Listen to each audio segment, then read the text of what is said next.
Living in London isn't hard. You have a job, the subway, and a place to stay, but a sense of belonging is much harder to find. Every day is just work and home, back and forth along the same line. I get more and more familiar with the route, but the city itself feels increasingly unfamiliar. Sometimes I might forget that London is actually a city full of hidden stories. Just a few steps, and you'll come across a statue with a tale behind it. Turn a corner, and there's a little shop steeped in old stories. More and more, I feel that a sense of belonging isn't always about whose name is on the property deed, but whether you've truly seen, remembered, or become a part of this city. So I want to start with Notting Hill, a place that's often mentioned, yet truly worth getting to know slowly. Many people have visited Notting Hill, whether for the market, for the movie, or for that blue door featured in the film. But what truly belongs to this place isn't just that one scene printed on postcards. Take this pub, for example. It might be the most flamboyant pub in London. Every year it spends £25, zero decorating its floral walls. The flowers cost more than the drinks. There are always people stopping at the entrance to take photos, looking up and smiling. Interestingly, it's named after Churchill, yet Churchill himself never actually visited here.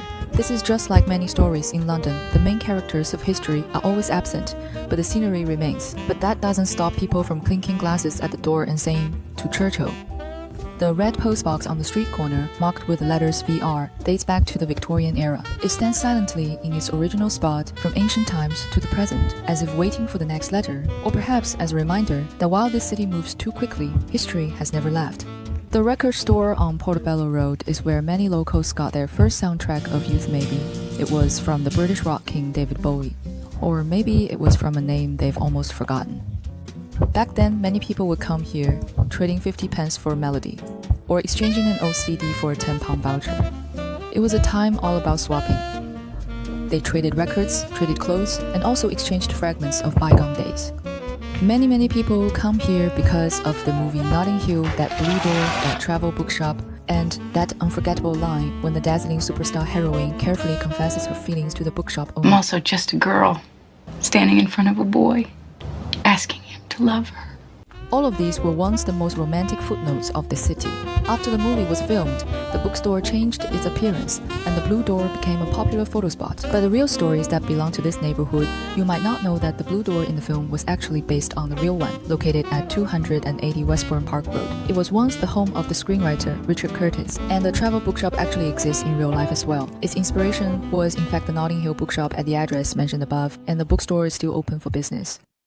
Behind many other unnoticed doors, there are actually even more stories hidden away. For example, not far from there, the unremarkable house at the address mentioned above was once the place where Jimi Hendrix's life came to an end. He was one of the most influential guitarists in the history of rock music. At the age of 27, after his final performance in London, he never woke up again that night. A few steps further ahead, there is a red postbox marked with the Roman numeral ER7, belonging to the postal system from the era of Edward VII. It's not listed in any check-in guides, yet it has always stood there, quietly collecting the letters people never sent.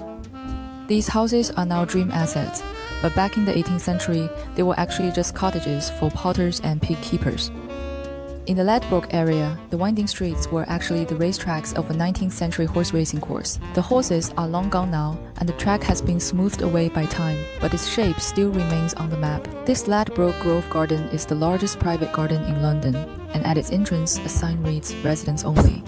Outside the fence are tourists and passers-by, while inside are keys and everyday life. Sometimes, a sense of belonging might just be this very fence. You walk past it countless times, yet you're never sure if you can go inside.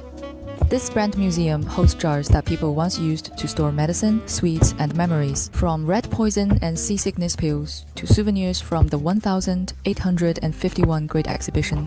The old life of a city has been preserved in these packages. This antique shop is where Paddington Bear picked out a pop-up book for his aunt in the movie, and the shop is still open today. Paddington Bear, with his red hat and blue coat, who drifted from Peru to London, is a childhood memory shared by generations of Britons.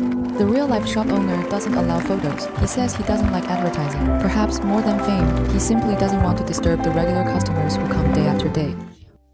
No place is perfect. What about Notting Hill? It's romantic and artistic, yet also bustling and lively. There are too many tourists, and the housing prices are high. But on some days with good weather, at some moments when you turn a corner, you will suddenly feel that perhaps a sense of belonging is not about finding a perfect home, but about finding a neighborhood that you are willing to pass by repeatedly and occasionally look up to gradually understand. We are City Wolf. As a real estate account, we don't just want to focus on average prices or rankings. We also want to explore why someone might fall in love with a street or a few shops, why they would choose to pause and settle down in a particular community. We hope to immerse ourselves in the warmth of London and find a bit of belonging. Which neighborhood are you looking forward to in the next episode? Leave a comment below and we'll see you next time.